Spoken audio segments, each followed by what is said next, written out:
नमस्कार दोस्तों, स्वागत है आपका हिंदी नॉलेज शो में। तो दोस्तों, जैसे कि आप सभी लोग जानते हैं कि आर्मेनिया और अजरबैजान का जो युद्ध है वो अपने पूरे चरम पर है। दोनों देश एक दूसरे के एयरक्राफ्ट मारकर गिरा रहे हैं, एक दूसरे के टैंकों को ध्वस्त कर रहे हैं और मिसाइल डिफेंस सिस्टम को एक दूसरे के तबाह कर रहे हैं।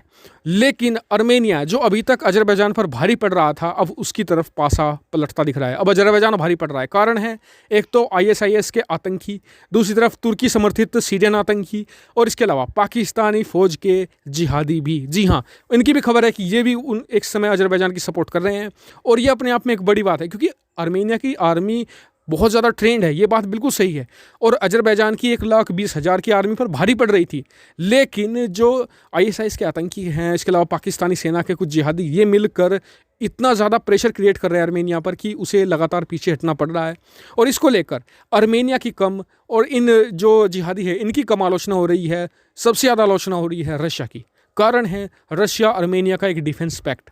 बहुत से लोगों ने वीडियो बनाई और कहा भी कि रशिया को यहाँ पर सपोर्ट करना चाहिए था, इंटरवेंशन करना चाहिए था। और मैं आपको बताऊंगा भी कि क्यों, कारण क्या है, वो टेक्निकल फॉल्ट क्या है जिसकी वजह से रशिया चाहते हुए भी समर्थन नहीं कर पा रहा है आर्मेनिया का। जी हाँ, इसमें एक बहुत ही टेक्निकल ग्लिच है जिसका फ़ायदा उठा रहे हैं आर्मेनिया और तुर्की मिलकर। और मैं आपको सब कुछ डिटेल में बनाऊंगा। मेरे साथ आप इस वीडियो में तक बनेगा। लेकिन उससे पहले अगर आपने हमारे चैनल को अभी तक सब्सक्राइब नहीं किया तो कर लीजिए, क्योंकि यहाँ पर आपको मिलती है डिफेंस, फॉरेन पॉलिसी और फाइनेंस रिलेटेड बेहतरीन 3 वीडियो। इसके अलावा आर्मेनिया युद्ध चल रहा है, इसके अलावा कुछ और जो टॉपिक्स हैं उन पर भी मैं वीडियो बनाता हूँ। तो हमारे चैनल हिंदी नॉलेज शो को आप सब्सक्राइब जरूर ध्यान से कर लीजिएगा, ताकि आप कोई भी वीडियो मिस ना कर पाएँ। तो दोस्तों, जैसे कि मैंने आपको पिछली कई वीडियो में बताया, मैं almost per day Armenia Azerbaijan के बारे में डाल रहा हूँ। आज 7वां दिन है और हर दिन एक वीडियो आई है इसके बारे में। लेकिन हर वीडियो में यही सवाल था कि रूस क्यों नहीं आर्मेनिया की सपोर्ट कर रहा है, बढ़ चढ़कर अपने सैनिक क्यों नहीं भेज रहा है, जबकि आर्मेनिया और रूस के बीच में एक डिफेंस पैक्ट है। और इस पैक्ट के तहत अगर आर्मेनिया पर कोई हमला करता है तो रूस को उसकी मदद के लिए निश्चित तौर पर आना ही पड़ेगा। और बहुत से जो एक्सपर्ट है वो भी क्रिटिसाइज़ कर रहे थे रशिया को कि वो क्यों इंटरवीन नहीं कर रहा है अपनी, इससे कि रूस की छवि भी खराब हो रही थी। लेकिन इसको लेकर कुछ क्लियरिटी अब सामने आई है कि रशिया क्यों नहीं मदद कर पा रहा है आर्मेनिया की। देखिए, दोनों देशों के बीच डिफेंस पैक्ट तो है कि अगर रशिया पर हमला होगा तो आर्मेनिया जरूर सपोर्ट करेगा रशिया की, और अगर आर्मेनिया पर हमला होगा तो फिर रशिया सपोर्ट करेगा। लेकिन इसमें एक तरीके से एक शर्त भी जोड़ी गई है। शर्त यह है कि डायरेक्ट हमला होना चाहिए, यानी कि अगर आर्मेनिया की जो ज़मीन है उस पर हमला होता है तो रशिया सपोर्ट के लिए आएगा। लेकिन जो काराबाख रीजन है ना, वो एक ऑटोनोमस रीजन है।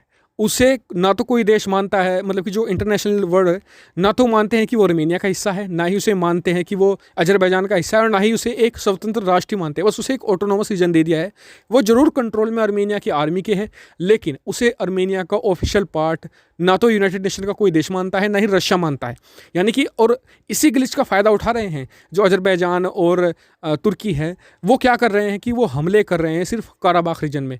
एक भी गोला वो आर्मेनिया की लैंड पर नहीं एक तरीके से दाग रहे हैं, क्योंकि अगर ऐसा होगा तो फिर रशिया आएगा। अभी रशिया सिर्फ हथियारों से सपोर्ट कर रहा है। इसलिए ये बात आपको समझ में आ गई होगी अच्छे से कि क्यों रशिया चाहकर भी एक अपनी सेना को नहीं भेज पा रहा है आर्मेनिया में।